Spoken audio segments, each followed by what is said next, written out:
ಹೃದಯಾನ ಮಾಡಿಕೊಟ್ಟ ದೇವ ಎರಡು ಭಾಗವ ಸಮಪಾಲು ಮಾಡಿ ಹಂಚಿಬಿಟ್ಟ ಒಂದೇ ಪ್ರೇಮವ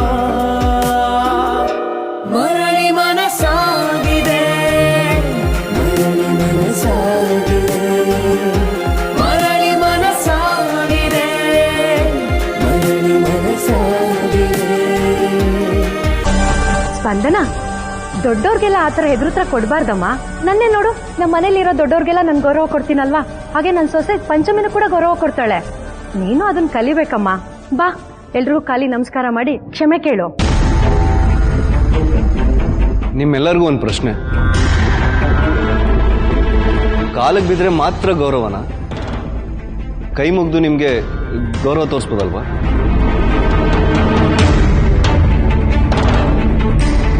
ಅಲ್ಲ, ಈಗ ಸ್ಪಂದನ ಏನ್ ಮಾಡಿದ್ಲು ಅಂತ ಎಲ್ಲರೂ ಕಾಲಿಗೆ ಬಿದ್ದು ಕ್ಷಮೆ ಕೇಳು ಅಂತ ಹೇಳ್ತಾ ಇದ್ದೀರಾ?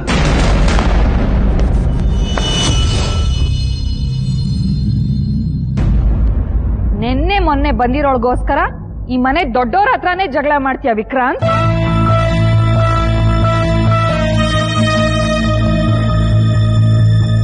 ಹಾಗಲ್ಲ ದೊಡ್ಡಮ್ಮ, ನಾನ್ ಜಸ್ಟ್ ಅಪ್ಪನ ಹತ್ರ.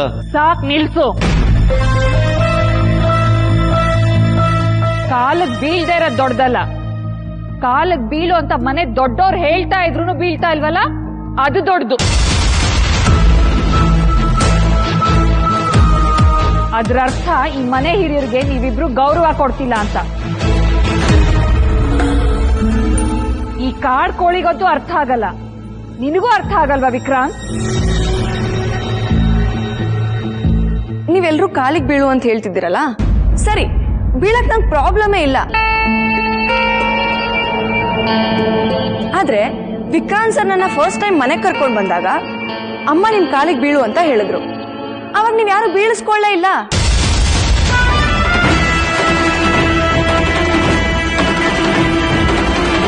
ನನ್ ಪಾದ ಮುಟ್ಟಕ್ ಬಂದ್ರೆ ಮುಟ್ಟಿಸ್ಕೊಳ್ಳೂ ಇಲ್ಲ. ಅವಾಗಿಲ್ದೇ ಇರೋದು ಇವಾಗ ಯಾಕೆ ಬಂತು? ಗೌರವ ಕೊಡ್ತಾರೋ ಇಲ್ವೋ ಅನ್ನೋದು ಅವ್ರು ಆಡೋ ಮಾತಲ್ಲೇ ಇರುತ್ತೆ. ಓ, ಅವ್ರು ಆಡೋ ಮಾತಲ್ಲೇ ಎಲ್ಲ ಇರುತ್ತೆ ಅನ್ನೋದಾದ್ರೆ ಮತ್ತೆ ನೀನೇನ್ ಮಾತಾಡ್ತಾ ಇದೀಯಾ? ನಾವೇನ್ ತಿಳ್ಕೋಬೇಕು? ಸರಿಯಾಗಿ ಕೇಳ್ದೇವ್ವ. ಬಂದವ್ರ ಮುಂದೆ ಮಾವನ ಹತ್ರ ಹೇಗ್ ಮಾತಾಡ್ಬೇಕು, ಹೇಗ್ ನಡ್ಕೋಬೇಕು ಅಂತ ಗೊತ್ತಿಲ್ದಿರೋಳ ಹತ್ರ ಏನ್ ತಾನೇ ಬಯಸೋಕ್ ಸಾಧ್ಯ?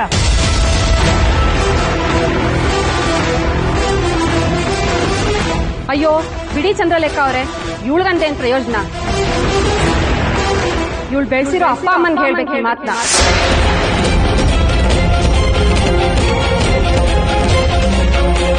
ಇವ್ರ ಹತ್ರ ಹೇಳಿಸ್ಕೊಂಡು ಮರ್ಯಾದೆ ತಗೊಳಕಾಗತ್ತಾ? ನಡೀರಿ ಹೋಗೋಣ.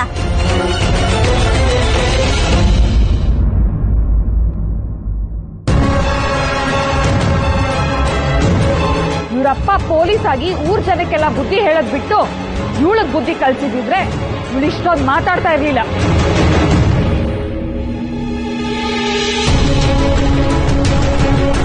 ಮುಂದೊಂದ್ ದಿನ ಇವಳು ಹಿಂಗ್ ಮಾಡ್ತಾಳೆ ಅಂತ ಗೊತ್ತಿತ್ತು ಅನ್ಸುತ್ತೆ. ಅದಕ್ಕೆ ನಮ್ ವಿಕ್ರಾಂತ್ ಹೇಗ್ ಗಂಟ್ ಹಾಕೋಗಿದ್ದಾನೆ ಇವ್ರಪ್ಪ. ನನಗೆ ಏನ್ ಬೇಕಾದ್ರೂ ಹೇಳಿ, ನೀವ್ ದೊಡ್ಡವರು, ನನಗ್ ಬೈಯಕ್ ಹಕ್ಕಿದೆ ನಿಮ್ಗೆ. ಆದ್ರೆ ನಮ್ಮ ಅಪ್ಪಯ್ಯನ ಬಗ್ಗೆ ಮಾತಾಡಕ್ಕೆ ನಿಮ್ಗೆ ಯಾರಿಗೂ ಹಕ್ಕಿಲ್ಲ.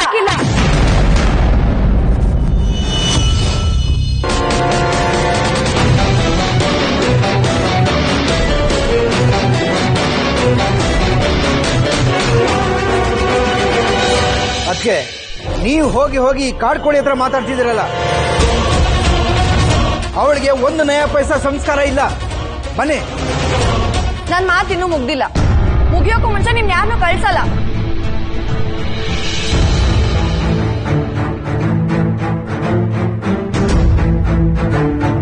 ನಮ್ಮ ಅಪ್ಪಯ್ಯನ ಬಗ್ಗೆ ಮಾತಾಡೋಕೆ ನಿಮ್ಗೆ ಎಷ್ಟು ಧೈರ್ಯ?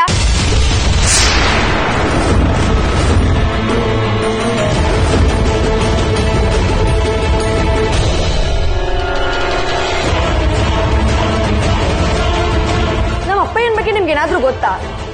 ಅಥವಾ ನಾನು ಚಿಕ್ಕ ವಯಸ್ಸಿಂದ ಬೆಳೆದಿದ್ದ ನೀವು ಹತ್ರದಿಂದ ನೋಡಿದ್ದೀರಾ? ಹೀಗಿದ್ಮೇಲೆ ನಮ್ಮ ಅಪ್ಪಯ್ಯನ ಬಗ್ಗೆ ಮಾತಾಡಕ್ಕೆ ನಿಮ್ಗೆ ಯಾರು ಅಧಿಕಾರ ಕೊಟ್ಟಿದ್ದು?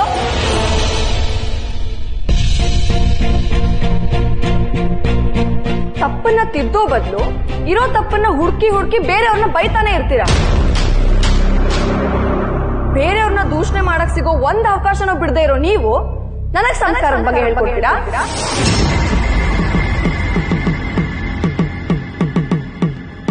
ಇನ್ ಮುಂದೆ ನಮ್ಮ ಅಪ್ಪನ ಬಗ್ಗೆ ಮಾತಾಡುವಾಗ ಎರಡೆರಡು ಸಲ ಯೋಚನೆ ಮಾಡಿ ಮಾತಾಡಿ.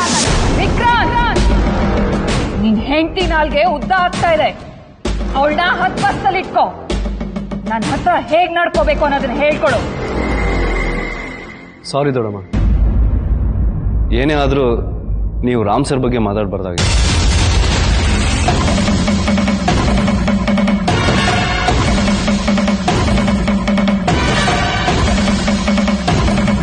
ಅವರು ಬರೀ ಸ್ಪಂದನಂಗೆ ಅಪ್ಪ ಅಷ್ಟೇ ಅಲ್ಲ, ನನ್ನ ಜೀವನದ ಗುರುಗಳು. ನೀವು ಅವ್ರ ಬಗ್ಗೆ ಹೀಗೆಲ್ಲ ಮಾತಾಡಬಾರ್ದಾಗಿದೆ.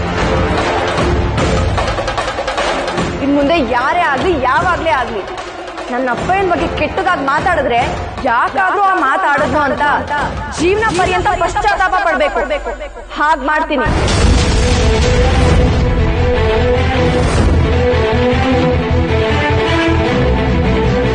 ನನ್ನ ಬಗ್ಗೆ ಮಾತಾಡ್ತೀರಾ? ಮಾತಾಡಿ, ಆದ್ರೆ ನನ್ನ ಅಪ್ಪನ ಬಗ್ಗೆ ಒಂದು ಪದಾನು ಮಾತಾಡಬೇಡಿ.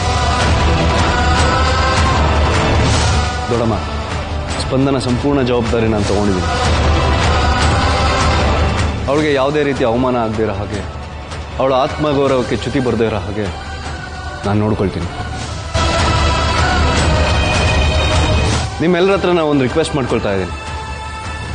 ಇನ್ನು ಮುಂದೆ ಯಾವತ್ತೂ ಯಾರು ಸ್ಪಂದನ ಜೊತೆ ಕೆಟ್ಟದಾಗ ನಡ್ಕೋಬೇಡ.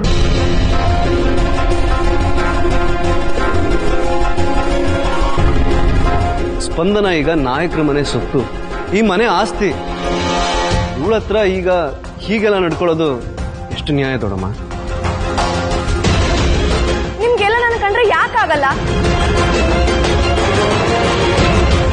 ಸರಿ, ನಾನು ಕೆಟ್ಟವಳು, ನಾನು ಸರಿ ಇಲ್ಲ ಅಂದಿದ್ರೆ ನೀವೆಲ್ಲರೂ ನನ್ನ ದ್ವೇಷ ಮಾಡ್ಬೋದಿತ್ತು. ಆದ್ರೆ ಸುಜಾತ ಅಮ್ಮ ಅವರಿಗೆ ನನ್ನಲ್ಲಿ ಯಾವ ದೋಷನೂ ಕಾಣಿಸ್ತಿಲ್ಲ. ಅವ್ರು ನನ್ನ ಎಷ್ಟು ಪ್ರೀತಿ ಮಾಡ್ತಾರೆ. ನನ್ನಿಂದ ಅವ್ರಿಗೆ ಯಾವ ಪ್ರಾಬ್ಲಮೂ ಇಲ್ವಲ್ಲ.